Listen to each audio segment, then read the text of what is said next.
Well, good afternoon, good evening, good day. Well, you're wiping the glasses. Scott's back in action. You've got your. So what are you wearing there? Looks like a house coat. That a Well, house you know coat? what? We went over and played a little trivia and got some chicken wings. And as soon as we got out of the cars, when that rain hit, and it was, we got, and then I got in the restaurant place, and the air conditioning was on, so it was freezing. So I ran out there, and I keep this in my little side panels in my Dodge pickup truck, and it's kind of warm, so I've had it on. Yeah, I got chilly too. So we're both. You know what? I like a little fall chill. The first few fall chill nights are kind of nice, kind of cozy, kind of festive. Yeah, I was just up in the mountains, and it got fall and chilly at about 36 in the evenings, at nighttime overnight. Especially with that little rain and dampness, man. It had a little frost on the windshields in the morning. But you know what? I love fall to death. I hate when it gets here. You do? Yeah, because I know. I just looked at the yesterday. My big metal snow shovel is sitting out there, and I'm thinking, God dang it, I'm going to pull that sucker out here pretty Ah, soon. you calm down. Not yet. Let's think good thoughts. That's what I'm saying. That's why fall. I love the fall weather. I do love the fall weather. I don't feel like we get enough of it, frankly. I just hate when Um, fall. Well, there you go. See, that's why I hate. I hate because cold ass winter's coming. well, but hopefully Oh, it I don't got to show tell up you till something January. real fast. So the warden is in a women's golf league every Wednesday morning. Yep, yep. Guess who had her second hole in one in her life today? I heard the story as you jumped on your show again. How many have you had? Thanks. Yeah, yeah. What picture did she send you to tell you? She FaceTimed me, and she didn't say a word. She just answered. She got her golf glove on, and she's She just goes two. just put two fingers up Now for her second. that costs you a little bit of money though, doesn't it? Oh yeah, well the good thing is that they teed off. What time did y'all tee off? Seven something. 7:30. So they were back in the clubhouse at 9:30. Let's just put it this way: people don't do a lot of drinking at Yeah. 9:30 in the morning. Her tab was $35. See, that's living right. If you're That's going to go living ahead and right. nail a hole in one, that's what. So why is it you buy everybody a drink and they don't all got to buy you a drink? I think you know how that started is because when you get a hole in one, you don't care if you got to pay a little extra because you want everybody to know. Yeah, I agree. And yet, I also feel like it's because back in the day, really only the rich kind of play golf, and so they had the money to do it. And now a few Happy Gilmore folks have kind of popped in, and I tell you what, I've never met one person that would say, okay, you can never get a hole in one in your life, or you're going to pay $150 on a bar tab if you do. They'd all okay, probably go, I'm going to figure a way to get that 150. Now, her dad got a hole in one once. He was fortunate. It was like a men's league tournament or something, right? He was fortunate because there was a second hole in one that day, and so they got to split the tab.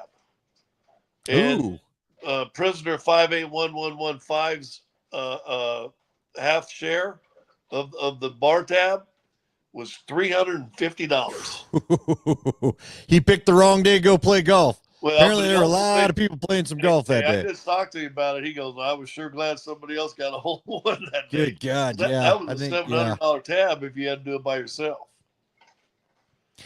Okay. See, I don't play enough golf that it means that. I mean, it'd be cool. Don't get me wrong. I'd love to say I have a hole in one, but I don't play I, enough I golf that knew a I think I'm ever guy. going to get one. How about that?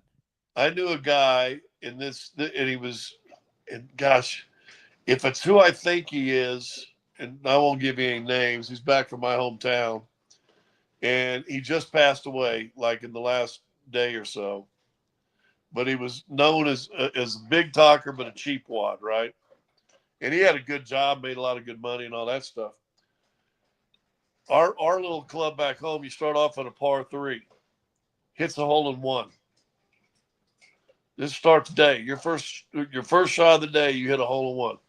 Second shot of the day was a kind of long par five.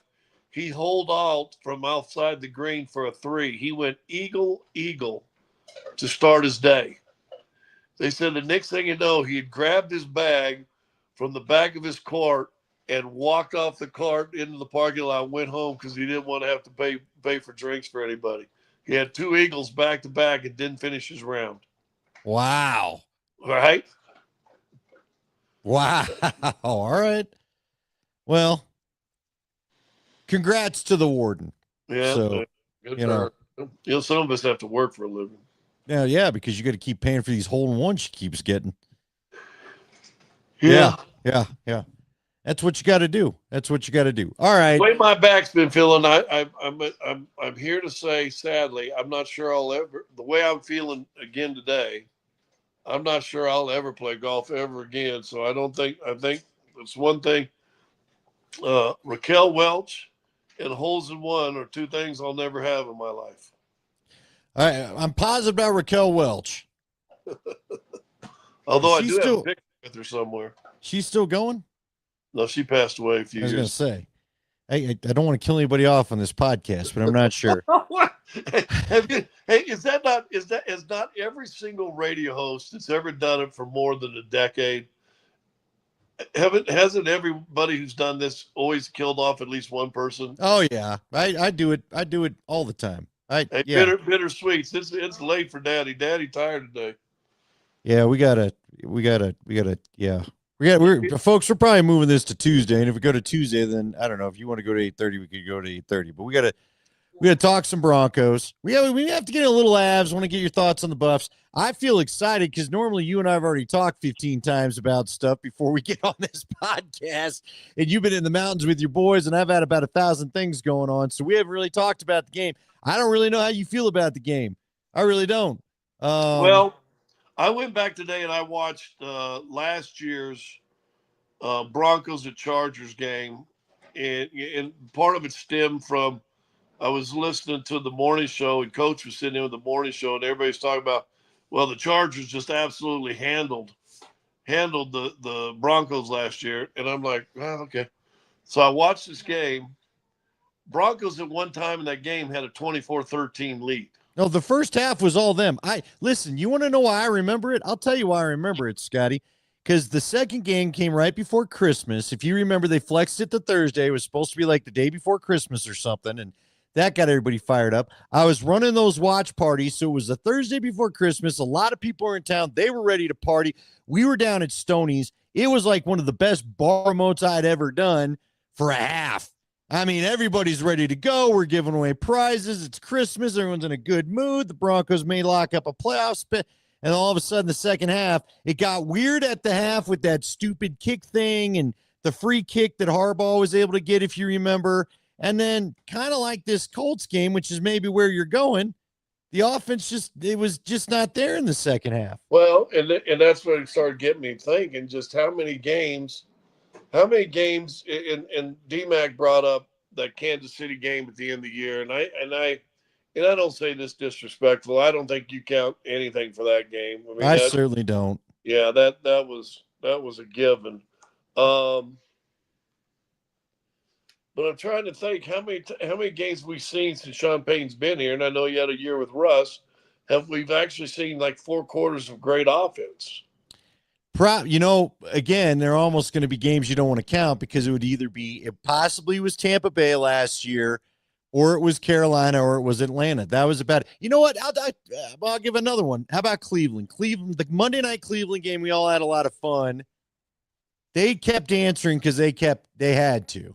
Yeah. So that was probably. But again, none of the teams I mentioned are playoff opponents except for, I guess, Tampa Bay. And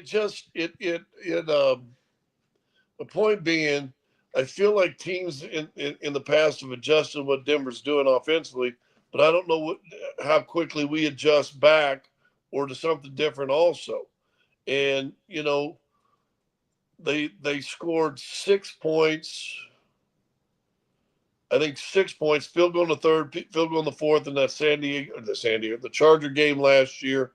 Then they scored what? They scored 6 points again in the second half of the Indy game, I think, right? No, they had a touchdown drive because it was 21-20. That's right. They came out, got their touchdown drive, made it 28-20, and then that was it. Yeah. They scored 7 points at that early drive in the third quarter, as I remember. But I don't know. On one hand,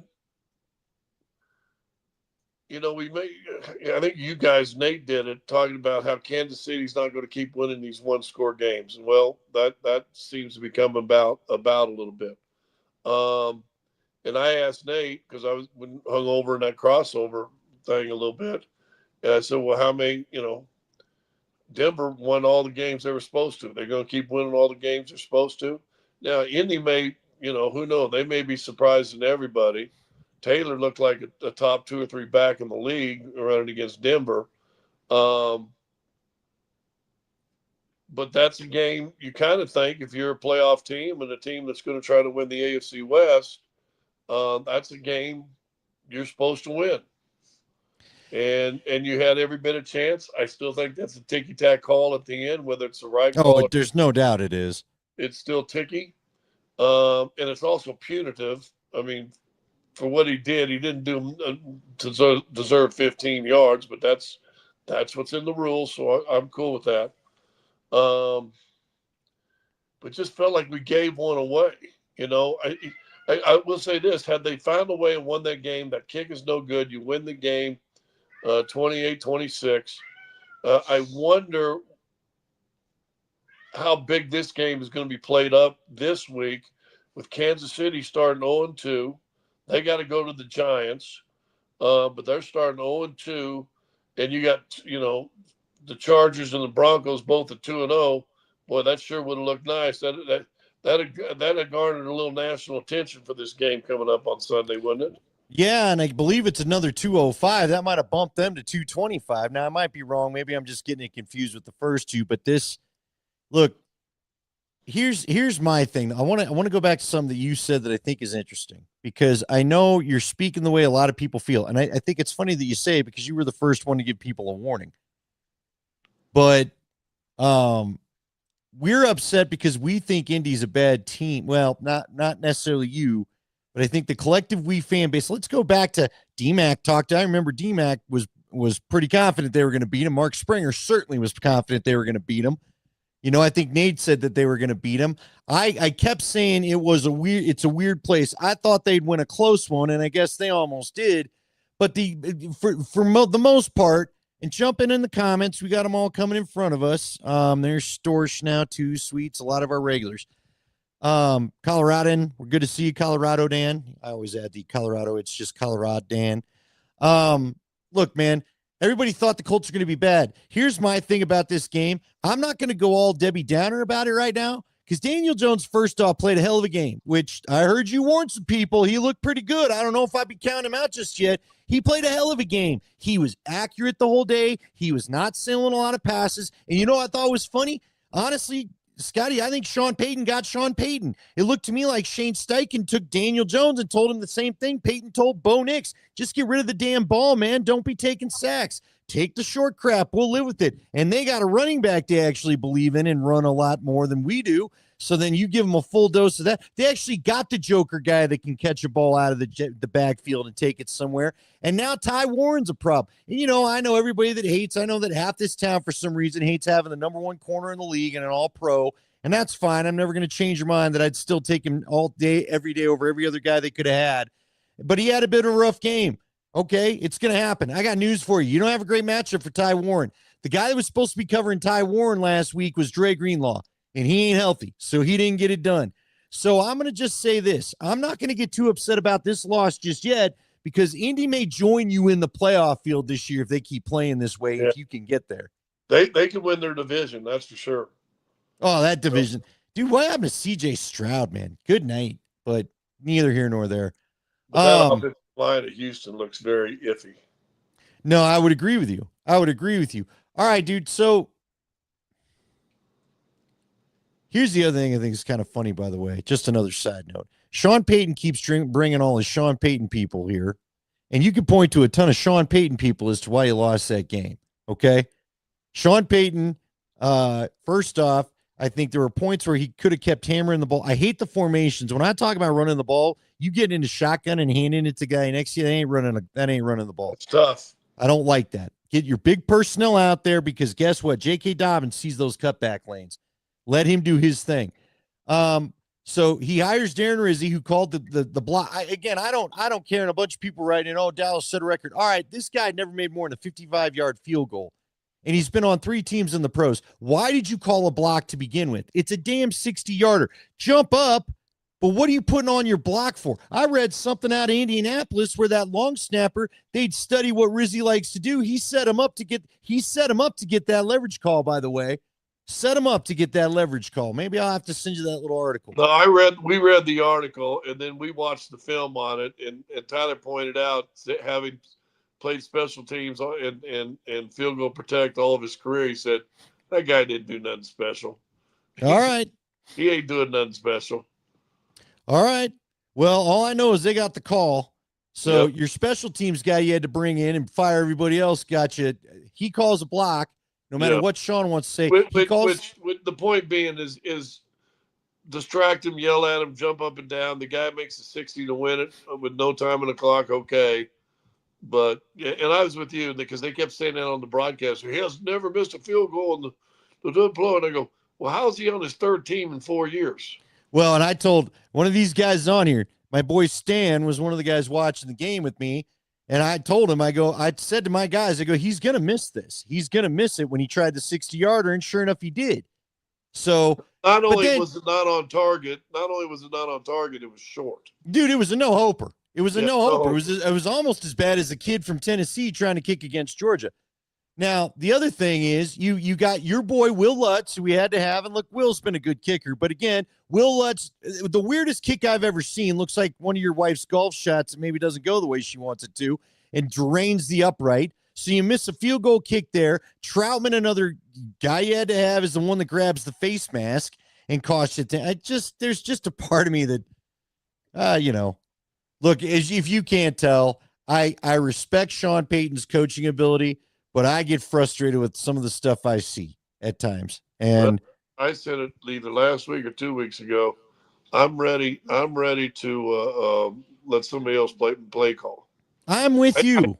I think the play calling in Colorado or in the Denver Boulder area is very shady at best. Oh, I'm sure CSU fans have plenty they like to talk about too, because remember 2 weeks ago is when they should have lost the game to UNC. So, well, we can throw Fort Collins in there too. Then, yeah, we'll just say all together. Or maybe Air Force, and they're limited to what they're going to do anyway. They're going to do the same thing all the time anyway. All right, let me ask you this, because you and I weren't exactly banging the Super Bowl hype train drum, but are you a little more worried about are you getting the vibe? Because I asked Chad Brown, you told me you did hear the interview. Chad Brown talking about he thought that defensive line wasn't hold up as well as maybe they appeared to in the preseason. Kind of caught my ear yesterday in our interview. Did we overestimate some of this defense? Did we overestimate the overall unit? Now, again, I don't think it's fair because some of the comments we made think Dre Greenlaw would be in there at least at the beginning, and he hasn't been. And they're not. Look, their last year's defense without Dre Greenlaw. That's a big key right there. Well, and Leggy on our show today pointed out you didn't have Roach. He says your best nose tackle, that he wasn't in there, and now you don't have Greenlaw, so your whole inside of what you're hoping to be, neither guy plays. Well, so did we overshoot it? Well, again, I think you got to be, if you're not just panicking on the offense, and listen, they still got 28 points. Yeah, it's about. You know what? I'll real quick. I'll say this: the offense. I didn't know if they could go bullet for bullet, if you will, and they did. So good for them. I still tip my cap to them. I just wish you would have been consistent in the first half. In the first half, fair enough. Yeah, that really, if you go back even to that Carolina game, Carolina was creasing right up the middle in that game early on too. Remember the first possession or two, they're going right up the middle, boom, boom, boom. You're talking about the Titans, you mean Tennessee? Yeah, not Carolina, Tennessee. They were running up the middle a little bit on them too. In fact, didn't they drive down and get a field goal on the first series, I believe, or something? Yeah. I think it's too soon. I think it's too soon to sit there and complete out panic. And everybody panic on a Surtain. I mean, he's still the catches he gave up were still less, like 9 yards or 8 yards a catch. I mean, a And no couple TDs. of offs, a couple of them were he's cheating to help over here, comes over here. I'm not worried about him at all. Notice they didn't try to hit any big hitters on him. There was no big hitters. They were all, 1, 2, 3, boom, hit. 1, 2, boom, hit. 1, 2. Okay. A lot of great ones give up shot and stuff like that too. But so I am not worried about him. I am worried about the interior of the defense. You and I talked before the season started. Getting Dre Greenlaw was about taking a really good defense and taking it to another level. Well, you don't have that. Hufanga, I think, has been great. He's been fine, but there's nothing up in the interior that's scaring anybody right now. Yeah, I don't disagree with you. Look, in Alex Singleton, I like Alex Singleton. I think he's good for the room. I think he's a good veteran leader. Alex Singleton to me looks like a 30-year-old, 32-year-old guy trying to play linebacker in a league that knows. Because, look, man, they went after him on coverage. Did you realize, I asked Negan about the snap count. Did you realize he played every snap defensively? How about that? You know what I mean? Like, again, that's too many for a guy that age. I'm sorry. And look, I know he's a warrior. I love his grit, but he's a liability trying to cover these backs. To me, Singleton's like the linebacker you and I grew up with. That middle linebacker that's there to meet the guy in the hole and play between not go covering a back out of the backfield. And it was really never asked to cover anybody to the outside. Right. Yeah, I was watching the game with my boys, and I pointed out earlier, I said, 49 watched, he cannot get into coverage, and he's always going to be trailing. And there was 3 or 4 on a couple of their early drives. I mean, who's chasing the tight end? Who's chasing the back? Well, it's 49, everything single time. But, listen, it is what it is. They decided to keep him. What was it, Bailey that played so good during the preseason? Lavelle Bailey, yeah. Yeah, I mean, where's he at? Well, he was on the practice squad. They better elevate him, and I don't know why you're not trying to play him. Look, at some point they're going to have to make some decision on what's going on with Greenlaw. Now, look, because he starts out on the side field, and Nick Keismeier made it sound like, well, then maybe he'll go to the main field, tomorrow. But if he doesn't, dude, and now you're looking at possibly a month without that guy. Ugh. Well, I will say this: you got to find a way to survive and get a win, and I think it's going to be tough. I think you're going to play your best. I don't even think there's a question. And this is giving Indy props because they may be better than we all think. But Chargers are real. What's his Chargers name? right now may be the class of the division. Well, what's his name on ESPN? The guy that played backup quarterback all them years. Yeah, Dan Orlovsky. Orlovsky said that he thinks that the Chargers are the most complete team in the NFL right now. They might be. Well, now, I've watched Philadelphia for 2 weeks, and I think they're pretty damn good. So you put Chargers up with groupings like that? Oh, by the way, Philadelphia, the Chargers, and the Bengals are your next 3 games. It goes Chargers, Bengals, Philly. Now, I will say this. The Bengals game may have gotten just a little bit easier. Okay, but you got to take advantage of it now, right? I don't disagree with you, but you better take advantage of it now. Yeah, you got to beat that team by 2 scores. Because I'll tell you this. I didn't think they'd beat the Bengals, so I think that's how you get a win back. That I thought you had the Indy win and a Cincy loss. Flip that, and you're okay. Well, if I'm being honest with you, I'm with you.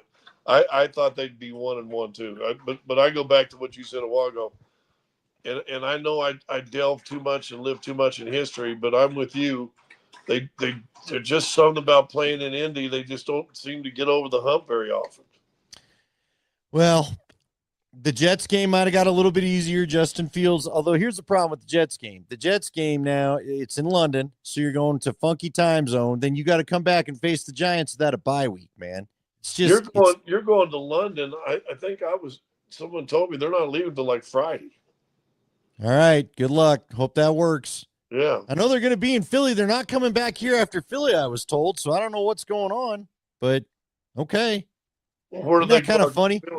They go Philly, New York, right? Or in Philly, London, I mean. Philly, London, then back to play the Giants. So, And by the way, Russell Wilson went off for 450. Yeah. The other day. he looked pretty good till overtime. That was He did. Well, look, and here's the other thing. I did watch a lot of their game the first week because I got Red Zone for free. I think we all did. Russ did not look good at all game one, so whatever. Yeah, man, I don't know. All right, Evan Ingram. We make too big a deal about Evan Ingram. Evan Ingram. Now, I think he's hurt. He didn't practice today, but I mean, where the hell is Evan Ingram? Evan Ingram, and I'm trying to think of another free agent from the offensive side. And it's only 2 games. Listen, a lot of this stuff right now, I'll give you gut feelings, and I'm not necessarily going to give you real feelings or the truth. Evan Ingram's starting to feel like a bust to me of a free agent. Well, I mean, he had no targets in the first preseason game. He had 1 catch in that second one with the second unit, and he took it for 53 yards or whatever it was. Against a base coverage defense. Yeah, and he didn't play in the third game. Or did he play in the third game? I think no. he got a couple catches early. Nothing in game 1. I don't. He didn't. Do you have a? He didn't have a catch in game 1 and had 1 yesterday or Sunday. I guess he had 1 Sunday. I barely remember it if he did. I mean, maybe he had 1 towards the end. Like, and listen, first of all, and you'll agree with this. And everybody said he's more of a wide receiver type tight end. Okay, great. I didn't expect him to be as little as he is.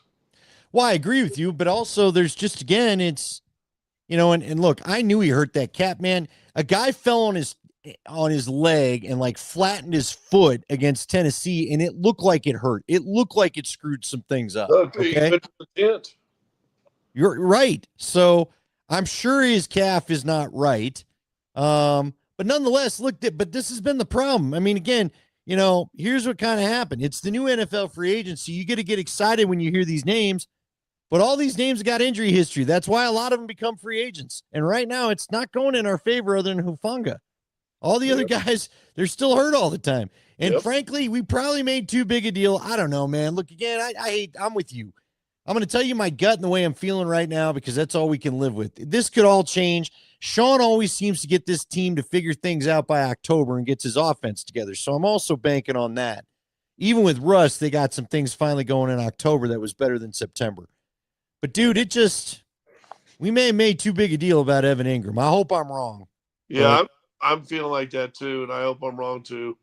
Greenlaw, I don't know what to think about because I think if he could ever get healthy, he's a hell of a linebacker. But I don't have to tell you, some of these super muscular guys, and he's got like muscles on top of his muscles. His muscles have muscles. Yeah. Some of those guys though don't stay healthy. Somebody asked me once, you ever pull a hamstring or anything? I said, no, you can't pull fat. That's right. But you know what? You were never out because of it, were you? Nope. I was just out. Well, I was out because I stuck. You may have been out. Most of us were never invited, so you're doing all right. Where was Scott at? He was CD. What? Yeah, coach's decision. Now listen, but you got to take a little more credit. It's the old pump Scott up with his bad back night. You talked about how you like some things out of Troy Franklin. Let's hope Sunday was the start of some good stuff.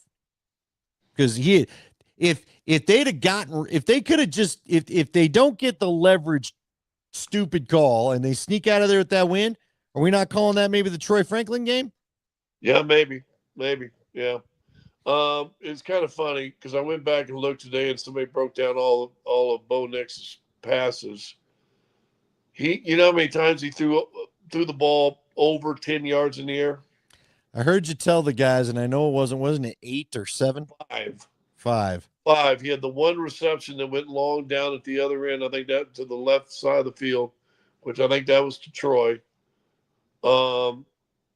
He had an interception over 10 yards. That was one of the interceptions, and the other 3 were incomplete. He was 1 of 5 on passes over 10 yards. He was great under 10 yards. And that's my argument was on this. Well, the line graded out great. There wasn't any pressures. You're taking 2 seconds and second and a half to throw the football. They better not get any pressure. Come on, man. Well, I had sent you this, and I don't know what to do with it because I want to preface what I'm about to read you by saying I am not a big PFF guy, the Pro Football Focus that does the rankings, and everybody Everybody wants to talk about PFF, and that's fine. But your own guy Tyler has told me, and other guys have told me in the past. Stink has mentioned it. They don't know the assignments when they're grading. They don't get the game plans. Therefore, sometimes they grade because they thought a guy blocked a guy. Well, that may not have been his guy to block. So how can you give a true grade if you don't know what the assignment truly was? So I'm not a huge Pro Football Focus, but right now, through 2 games, Pro Football Focus has Bo Nix rated 34. 34 in QBs. His offensive rating is 40.9. His passer rating is 39.0. Run is 65.2. But it all leads to him being 34th in the league, according to Pro Football Focus in their rankings. So. And how does he do that? Because his completion percentage is unbelievable, isn't it? Well, again, it's the short passes. I don't know, man. I'm not next gen stat guy. You know that. Yeah. But, and look, Bo gave you an effort that was good enough to win on Sunday. Now, again, you should not have thrown the pick. And you know what? Bo knows. I do think Bo knows. Bo knows that he could, as good as his game was, that pick's one of the things that kept you from tacking on that extra. Lutz missed one, sure, but you had field goal range right there when you threw that pick, so can't have it. But again, listen, I pointed, Nate likes to do point the finger on Mondays. We do point the finger when they lose. I said to point it at the whole team, dude. Everybody on that team contributed somehow to something stupid that cost you that game, including the coaching staff, frankly. Yep. So, oh well. Well, you find a way to win in San Diego, which I in LA. Or in LA, yeah. That they're 2.5 point dogs. I think that's pretty good. They're only 2.5 point dogs. But you find a way to win that game. I think you're going to beat Cincinnati now, to be honest with you. And then Philly, I think that's probably a no-hoper. Well, but see, here's the thing. Sean gives us one shocking win every year. One shocking win. Remember when they weren't supposed to be Tampa Bay because they were terrible and Bo didn't look right, and then they went in there and they beat Tampa Bay? And then a couple of years ago, it was the Monday Nighter against the Bills. They ain't beating the Bills. Come on. They came out and they beat the Bills. So maybe Philly will be their surprise win of the year this year. It's an October game. It's usually when those things happen for Sean. I'm telling you, for whatever reason, Sean's record is just fine in September. It's really good in October in his coaching career, not just with the Broncos, in his coaching career. Part of me is like, does Sean come out with too much complicated crap and then decides to pare some things down when he gets to October? I don't know what it is, but he always gets his crap together in October. Yeah, it might be. Maybe they're still, in, so to speak, installation, right? They've got so much stuff putting in there, or maybe they're not doing enough self-evaluation of themselves in the preseason of what works and what doesn't work, and you just stay stubborn. I want to do this. Well, you ain't got the kind of players. Do you realize R.J. Harvey and J.K. Dobbins carried the ball 19 times in that game? Why can we just not get to say? To me, give me 25. Between the two backs, give me 25 carry. Shit, 25 used to be Terrell's good game. Dallas. What's that? How many carries did Javonte Williams get in Dallas? It's a great question. I don't know. Because I watched that game, and you know what? Javonte Williams looks pretty good. Yeah, he does. And good for him. I'm not rooting against him. I liked Javonte. I not have a problem with them releasing him, but. Well, I talked to somebody who was a physical therapist with the Nuggets. He said, all of our statistics show us that everybody thinks, year after ACL, you're good. And he said, no, it's 2. He said, most guys we've charted and followed, it's that second year after ACL that they bounce back and have a chance to be as good as they were. Well, guess what? This is now 2 years removed for Javonte. I'm with you, but again, the guy's running style. Here's my thing, too. Let's check in on some of this stuff about Halloween when they've had a few games and taken a few hits, and you know what I mean? Yeah. Well, how many touchdowns did he have all last year? I don't know. All I know is somebody had tweeted out that multiple touchdown game he had the game in week 1 was like his first multiple touchdown game in 3 years or something. Since before the injury. Yeah. Yeah. Well, but I'm not, the injury's the injury, but he didn't get a whole lot of opportunities last year. No, it's fair enough because look, I like J.K. Dobbins. I like what I've seen so far. Now, there's another guy that needs to show he can stay healthy, but that dude's got a feel for the hole. I mean, I'd like you to run him a little bit more. I really would. I'm not so sure Bo Nix would be too upset with you if you run him a little bit more. But when I say run again, give him a fullback. Go some big personnel. Get in there. Get after it. Would it have been so bad to pick up Dobbins, have Javonte Williams still on your team, and instead of drafting Warren or drafting Harvey, you find a way to get him and get Warren? Well, I don't. But you would have had to have somebody that wanted to do the deal with you. Well, what pick did he go to Indy? Didn't he just go right in front of you? No, it was like 12. Here, I can go get it. 12, because you got to remember, Colston's the one. The Bears got stupid with Colston and got everything nutty by taking him at 9. So I believe it was like 12 or 13 is where he ended up going. And you drafted 21? You drafted 20. 20. Okay, let's see. Ty Warren. Warren's the kid I liked out of 13th overall. Yeah, he's the kid of the 2 big tight ends. That's the one I really liked. Hold on. That isn't him. Isn't it Ty Warren? Isn't that his name? I thought so. Just gave me Ty Warren of the Patriots. 14th overall. All right. That's kind of crazy. 2 guys at the same damn name.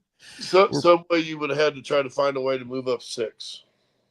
You would have, but listen, this is all what it is right now. It's early in the season. I'm not going to have a panic attack because, again, I didn't think this was a Super Bowl year. I just didn't. So if they could still pull that off, and I went back, frankly, I'll say this. I went back and looked at the scores of the 2015 defense that I was hoping I could squint and see in this team during camp. And the 2015 defense, they still gave up some 20 points here and there. So my point being, look, you shook your head. I don't think this team is not going to go to the Super Bowl, in my opinion. But I don't think they need to. I think you need to try to win the division. I think you need to try to win a playoff game. There's a growth period. All this talk about them leaving Baltimore and Buffalo and going to the state just is nuts. It was nuts to me. And I think we're seeing evidence that it is nuts. If you lose this game this weekend, you got some work to do. Then I'll ask you this: how did the Chargers not win the division? I don't know because let's say the Chiefs go and pull another whatever they're doing right now and go and lose to the Giants and go to 0-3. Now, and you want to hear something funny because I was with my Kansas guys this weekend. That game in Brazil between the Chiefs and the Chargers in week 1, that was the Chiefs' home game. Yep. So the Chiefs got to play the Chargers again this year, but guess where they get to play them? In L.A. Well, there you go. So the Chiefs, all this extra football. I mean, finally, here's what I think's going on, quite honestly. I think every Super Bowl loser tastes a little bit of disappointment. You lost a chance for 3 in a row, Scotty, and you were in the game. You were in the game to get to 3 in a row, which nobody's ever done. I can only imagine how, I remember nothing really quite felt right with the Broncos in 2014 after getting their butts kicked in 2013. I can only imagine what it feels like when you were in the game to finally get that 3rd trophy in a row that nobody's ever done.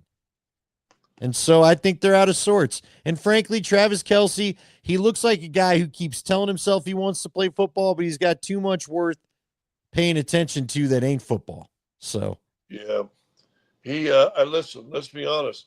The Chiefs probably win that game if he catches a football he catches 3 years ago, and he let it go right through his arms, pop up in the air because that was down on the 1 yard line. Yep.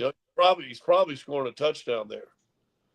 I mean, that turned the whole game around. That changed the game right there. That ended Kansas City's chances. All right, I got to ask you, as the Rockies are losing 5-3, The only interesting thing left in the Rockies season is, does D-Mac have to take the walk?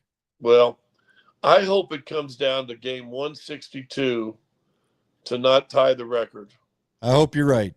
That's what I'm hoping. That being said, and I I said believe they're today, tied. I think it would go ahead.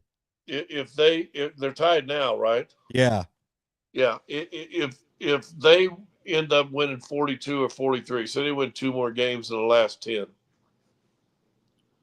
Now you're just talking about you don't have the record. That's great. Guess what? You're talking about a crappy team and organization. And now you have. I mean, now you're like, who are you? Now, Chicago's followed up with 41 wins last year, and they got 57 before today. So it ain't like they're lighting things back up on fire. You know, they're just trying to get so I guess they wouldn't lose 100. But they ain't lighting things up. You know, it wasn't like this was a 1-year demise for the White Sox. They're not real good this year either.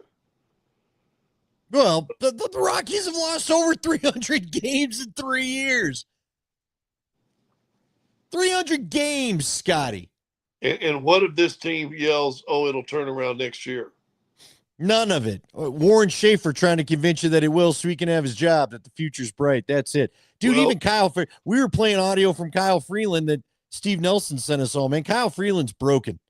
Other than saying, please don't bail on us. I promise you, hopefully it'll get better, but it's a bad time right now. That's all I could say. So.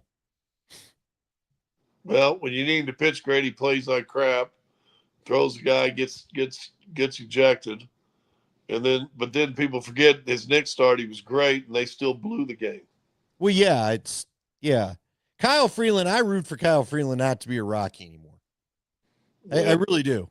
He's a guy that I think could still be something to some major league team. I'm not sure he's a first 3 starter anymore, but he could still get some stuff done. So, you know, whatever. The Buffs, man. The Buffs. Dude. That was a rough game. That was a rough watch Friday night. Tough that was game. A rough watch. And you got a coach that's living in la la land when he says, "I don't know, well, you need identity. You need to win." Well, how many teams with no identities ever win? Maybe identity and winning is the chicken and the egg. Which came first? Yeah. You got to have. Let me ask you this, though. Here's the thing. I guess I could see why you're like, what's an identity? When you're constantly flipping your roster, I don't know how you get an identity, because I've been asking everybody. Tougher. Well, but again, I heard Coach Sanford talking about the Chargers today, talking about John Harbaugh, and he coached with Harbaugh when he was the head coach at Stanford.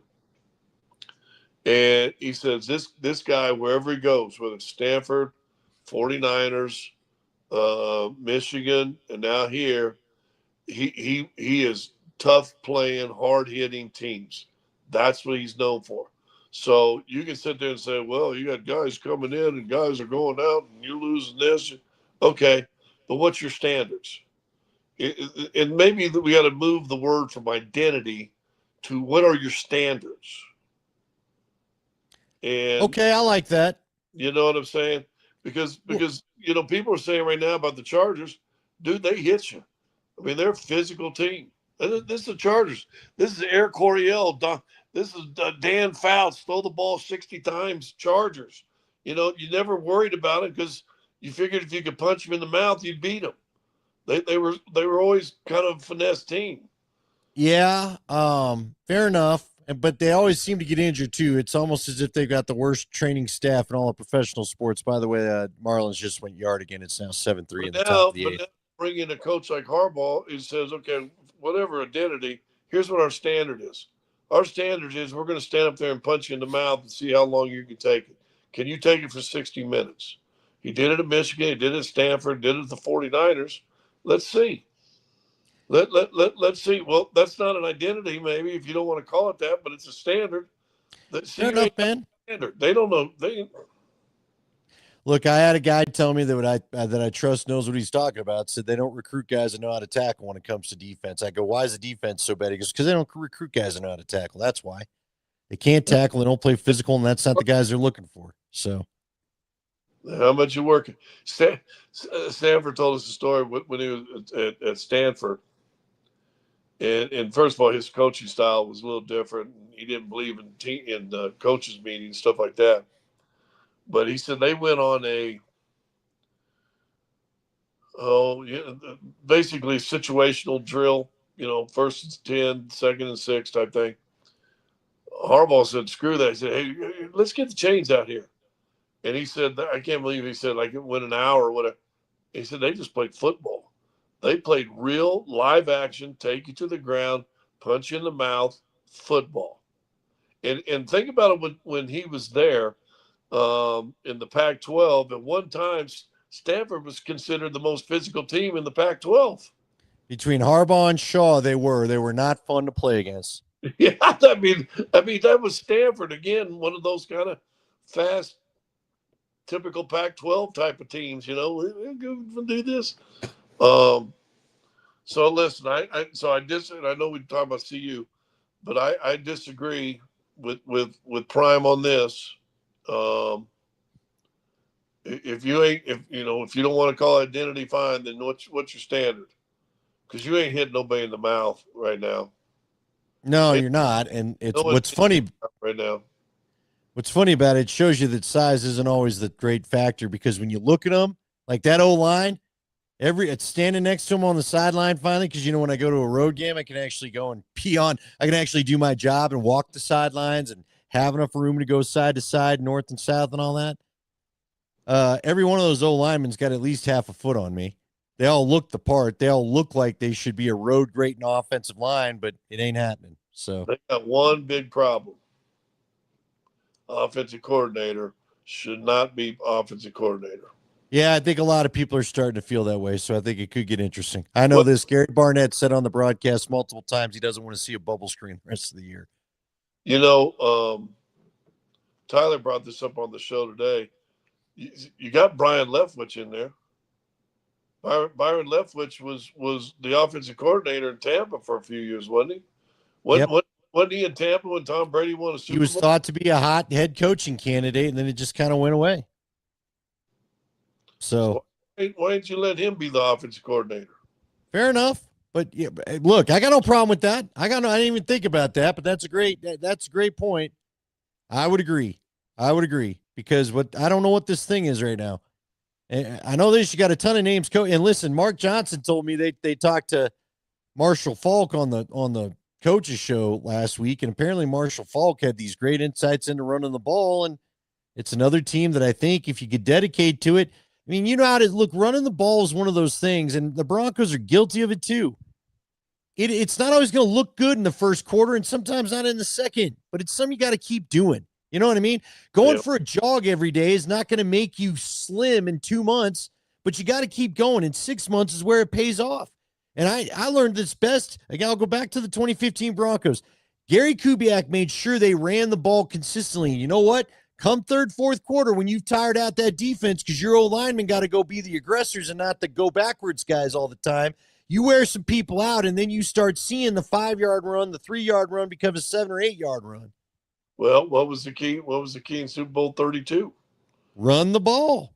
Gilbert Brown, Mark Schler's told us the story. He said it on this podcast. Gilbert Brown didn't want to get up from the ground anymore. They knocked his ass. They blocked him so many times. He got to the point he was more worried about where they were going to block him than watching the run play.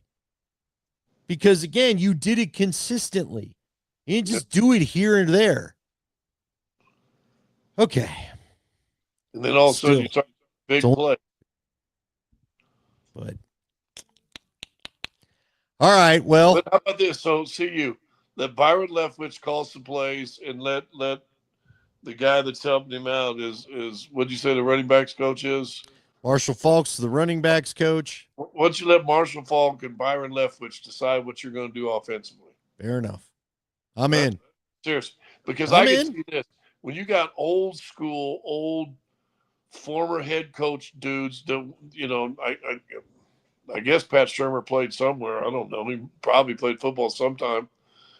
I could just see him going in there, and seeing Byron had some success as a pro quarterback.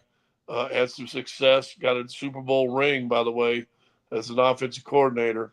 And you got a guy that's basically a Hall of Fame running back. You ain't listening to them, then that means you got too much ego because you got to protect your turf. I didn't like him when he hired him 3 years ago, and I hate him right now because guess what? You said it on your show today. I think it was today. Shedeur Sanders and Travis Hunter covered a lot of sins.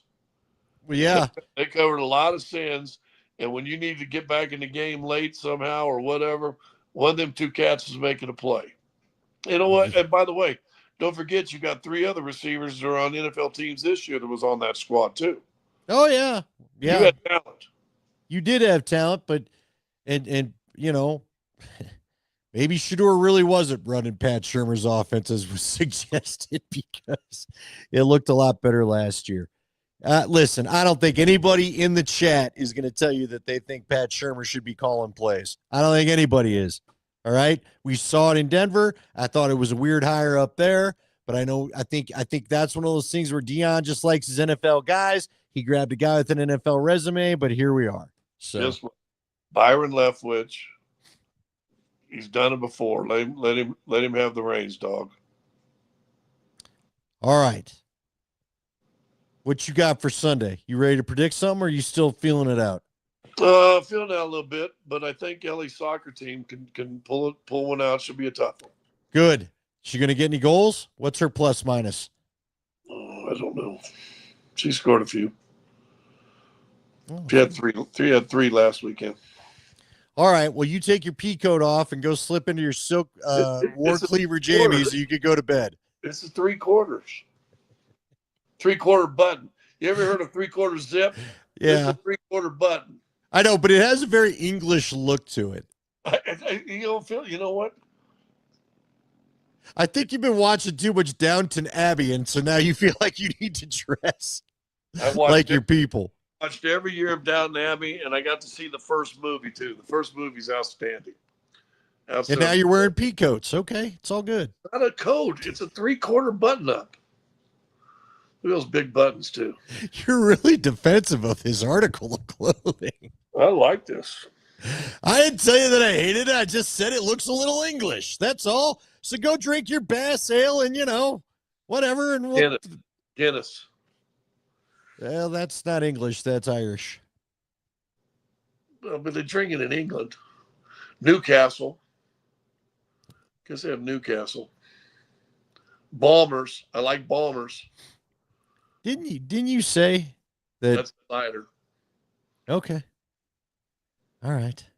I like a little tea. All right. Follow us on Twitter, folks, because, again, for those that weren't here early, we may try to do this Tuesday. What do you mean no? No, don't follow me. Follow you. Well, don't follow him. But the bottom line is we're going to tell you when we're going to do it. Let's play it Tuesday at 9 o'clock, Tuesday at 9 o'clock, Tuesday at 9 o'clock. Hopefully you all heard that. And we'll do it then because, it's always an Andy problem, but, It is always an Andy problem. Well, I got a kid that can't drive yet who's trying to do stuff at the high school. So until he can drive, which is December, we got to try to pull this off. Look, all hell's going to break loose anyway. You'll be traveling with the Nuggets. We're going to blink our eyes and you're going to be on the road again, homie. The Avs get it going Sunday. We're going to try to stay up with things. We will. I can't wait for the Nuggets. You kidding me? Hey, every outcome like Sunday has got me counting down the Nuggets even harder and harder. I can't wait to watch the Nuggets team. We got to touch this before we go. News out of the Avalanche. Gabe Landeskog, full go.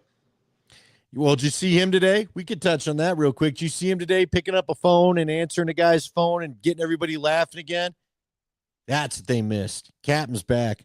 Although, Blackwood's got some kind of, he's week to week already. Blackwood did something in the early warm-ups, and so your top goalie's week to week.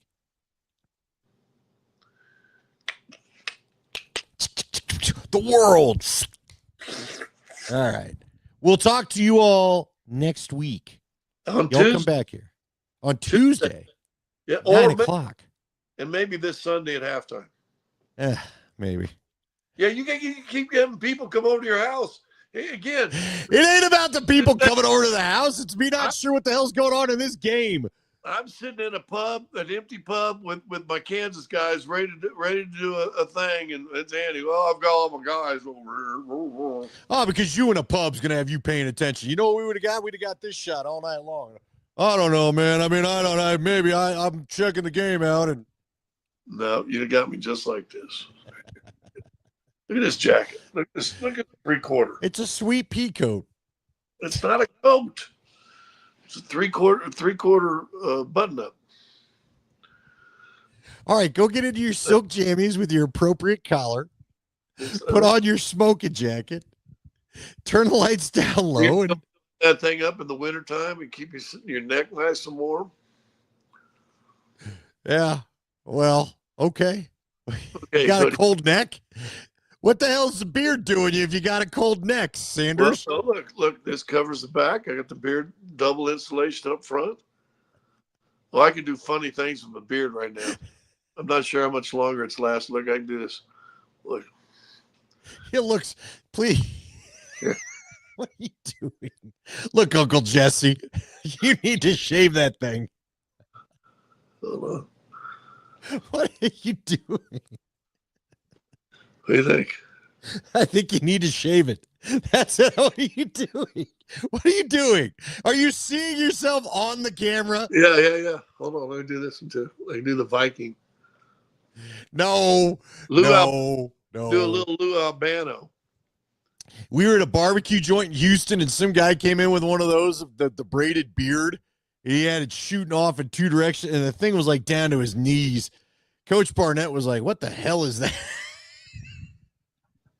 I saw a guy come in and say, it was in Denver, so red hair, and it built like he looked like a Viking, and it was built like a Viking from a movie. Big, strong, and he had this thing. He had two braids coming down each side, and into the middle. It was sweet. You wish you could have one of those, don't you?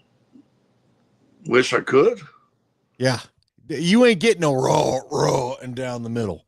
Well, I might be able to get one small braid going. Very small. Twist that thing up again. Look, I mean, come on. That ain't even a braid. I don't even know what that is. That's dental floss. You got some Irish in you, because that ain't a great beard. I hate to tell you. Oh, my God. Oh, my. It's not what your wife said.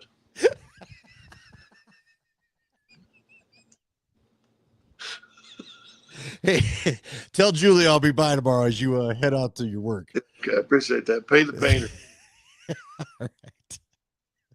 We'll talk to you all either next week or maybe at halftime. Shout out to Foothills Painting. Thank you, guys.